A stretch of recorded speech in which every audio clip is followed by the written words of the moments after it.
Hello everyone, welcome back to our channel Tech Up. On today's video, I'm going to show you how to add bio on OnlyFans. It's very quick and easy, so let's get started. First of all, go ahead, open your preferred web browser, then type in onlyfans.com.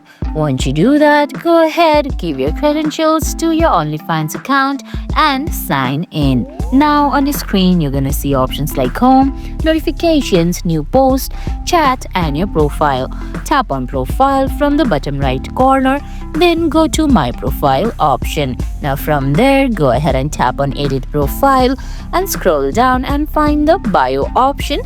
Go ahead, type in your bio, then tap on save from the top right corner of your screen. And guys, that's it.